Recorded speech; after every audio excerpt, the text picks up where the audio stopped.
सुदूर हिमाचल के एक छोटे से गांव सूरजपुर में प्रकाश नाम का एक मेहनती और सच्चा व्यापारी अपनी पत्नी काव्या और छोटे बेटे रवि के साथ रहता था। प्रकाश का छोटा सा मसालों का व्यापार था जिसे वह गांव के बाजार में चलाता था। एक दिन वह अपनी दुकान पर बैठा था और काव्या से बोला, इस बार हमारा मसाला इतना बढ़िया है कि पड़ोसी गांव तक इसकी खुशबू फैलेगी। काव्या ने मुस्कुराते हुए कहा, हाँ प्रकाश, तुम्हारी मेहनत और मेरे मसाले मिलाने की कल्ला ने इसे खास बना दिया है। शाम को घर लौटते वक्त काव्या ने कहा, प्रकाश, घर में नमक और तेल खत्म हो गया है।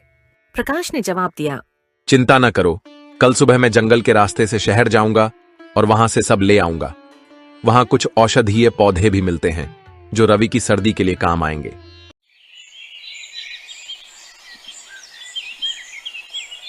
अगली सुबह प्रकाश जंगल के रास्ते शहर की ओर निकला। रास्ते में एक घने पेड़ के नीचे उसे एक घायल गिलहरी दिखी जो दर्द से चीख रही थी। अरे, ये बेचारी तो बुरी तरह घायल है। शायद किसी सांप ने इसे काट लिया है।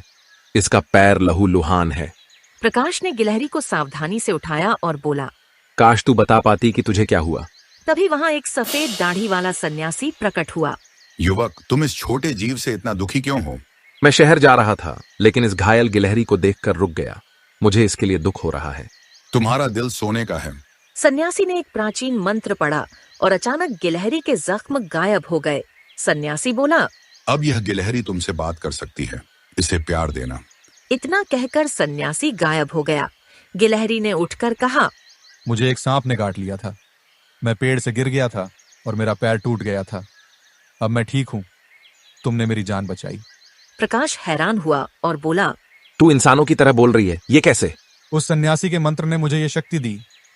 अब मैं तुम्हारे साथ रहूंगा। मेरा नाम रख दो। प्रकाश ने हंसकर कहा, ठीक है, तेरा नाम चटक होगा।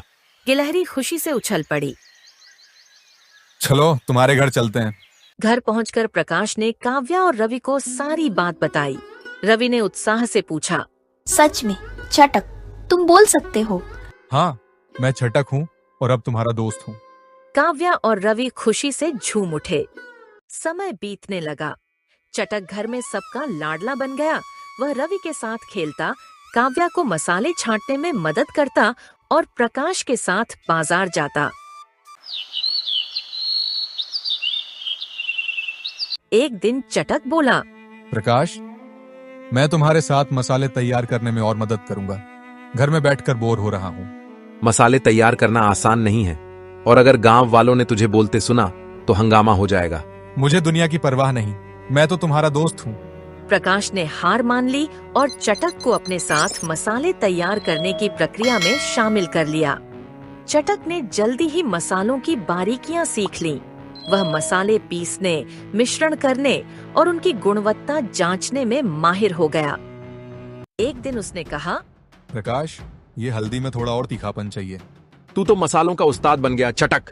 चटक की बातें गांव में फैल गईं और गांव के धनी साहूकार रतनलाल तक पहुंची।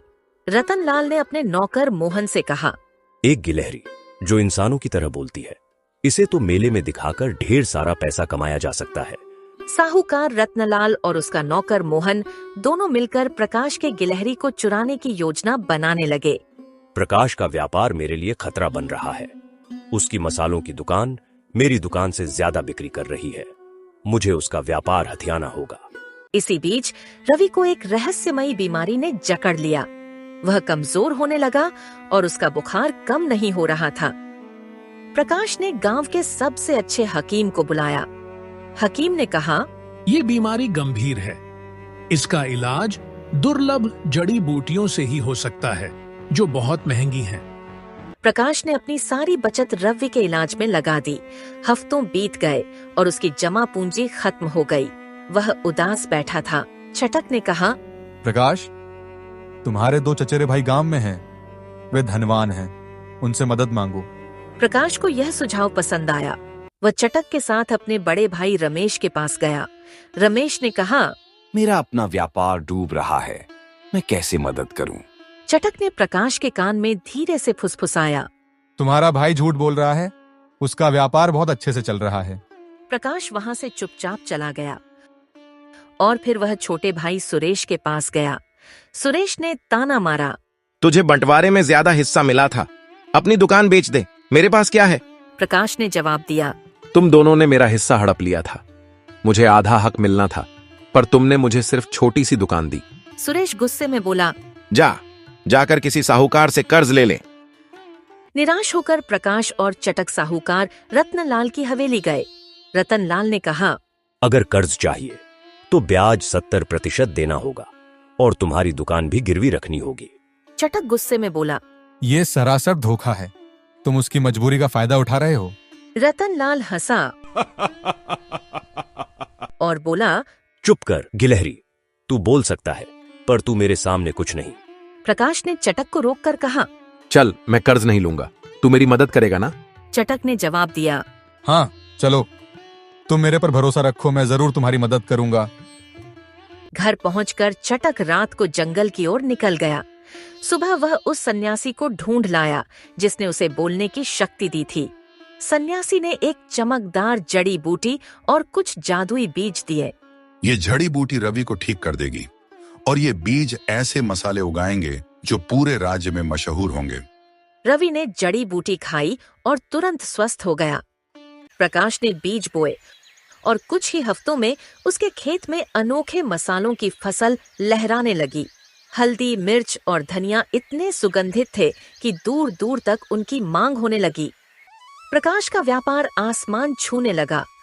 उसने चटक के कहने पर साहूकार के कर्ज में डूबे गांव वालों की मदद शुरू की। उसने उनकी दुकानें और जमीनें छुड़वाना शुरू किया।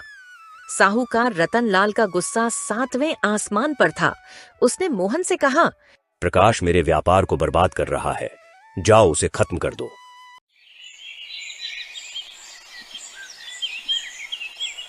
अगली सुबह प्रकाश और चटक खेत में मसाले की फसल देख रहे थे। चटक ने मोहन की आहट भांप ली। जैसे ही मोहन ने प्रकाश पर तलवार से वार किया, चटक बीच में कूद पड़ा। तलवार चटक को लगी। प्रकाश चिल्लाया, चटक, तूने मेरे लिए अपनी जान दे दी। चटक ने कमजोर आवाज में कहा, दोस्ती का मतलब बलिदान भी है, तू मेरा सच्चा दोस्त है। तभी वह सन्यासी प्रकट हुआ। उसने गुस्से में रतनलाल और मोहन की ओर देखा। तुमने एक निर्दोष जीव की जान ली, अब तुम्हें इसकी कीमत चुकानी होगी। उसकी आंखों से नीली किरणें निकलीं और दोनों जलकर राख हो गए। सन्यासी ने प्रकाश से कहा, चटक ने अपनी दोस्ती निभाई, उसे हमेशा याद रखना। इतना कहकर वह गायब हो गया। गांव वाले चटक के बलिदान की तारीफ करने लगे। ये कोई साधारण गिलहरी नहीं थी, ये तो देवदूत था। प्रकाश ने चटक की याद में खेत में एक सुगंधित पौधा लगाया, जिसे चटक पौधा कहा गया। उसने कहा, चटक, तू हर उस मसाले में जिंदा रहेगा जो इस खेत से निकलेगा। सच्चा दोस्त इंसान ही नहीं, एक छोटा सा जीव भी हो सकता है, जो बिना शर्त और प्यार के बलिदान देता है। प्रकाश ने अपनी कमाई से गांव में एक छोटा सा स्कूल खोला, जहां गरीब बच्चों को मुफ्त शिक्षा दी जाने लगी। उसने सन्यासी के वादे को निभाया और कर्ज में डूबे लोगों की मदद की। सूरजपुर में खुशहाली लौट आई और चटक की कहानी एक प्रेरणा बन गई। हर साल गांव वाले चटक पौधा के नीचे इकट्ठा होते और उस वफादार गिलहरी को याद करते जिसने दोस्ती की मिसाल कायम की।